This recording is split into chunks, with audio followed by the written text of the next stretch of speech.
Ce dimanche 28 avril, partout en France, était célébrée la journée nationale du souvenir des victimes et des héros de la déportation. À Romba, élus, porte-drapeaux, Concordia, police municipale, pompiers, associations patriotiques et citoyens s'étaient réunis au pied du monument aux morts pour rendre hommage aux victimes du régime nazi. Après un dépôt de gerbes par Lionel Fournier, maire de Romba, et Albert Délinger, membre de la section locale de l'UNC, le premier magistrat a lu le message des associations et des fédérations de déportés, internés, résistants et patriotes.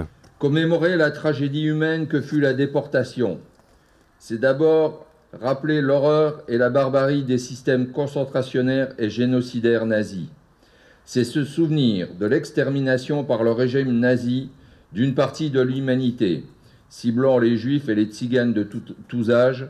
C'est se souvenir également de la déportation des femmes, d'hommes et parfois d'enfants considérés comme ennemis du Reich ou indésirables, dans des camps où régnait l'exploitation par le travail, la terreur et la détresse la plus extrême. En 1944, il y a 80 ans, en France occupée, alors que l'Allemagne subit d'importants revers militaires, partent les 14 derniers convois de déportation génocidaires. En mai et juillet, des femmes et des enfants de prisonniers de guerre, juifs détenus en Allemagne, sont envoyés comme otages au camp de Bergen-Belsen. Cette année-là, aussi, en France, la lutte contre la résistance et les maquis devient prioritaire pour l'ennemi. Près de 45 000 hommes et femmes sont déportés de France et plusieurs milliers de ressortissants français arrêtés sur le territoire du Reich pour rébellion ou actes hostiles sont envoyés à leur tour dans les camps de concentration.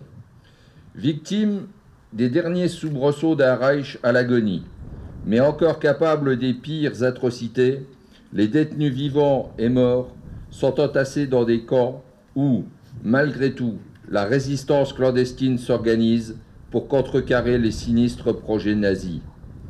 Cet hommage intervient dans une période à nouveau chaotique, où les désordres du monde menacent la démocratie et engendrent la souffrance de populations civiles innocentes. Restons mobilisés contre le fanatisme, contre la résurgence des idéologies de haine et d'exclusion, et unissons dans un même hommage tous ces êtres humains dont la vie furent broyés en raison de leur résistance, de leur croyance, de leur origine ou de leur orientation sexuelle, au nom d'un régime raciste, expansionniste et dominateur. Plus que jamais, notre combat est celui de la liberté et de la paix.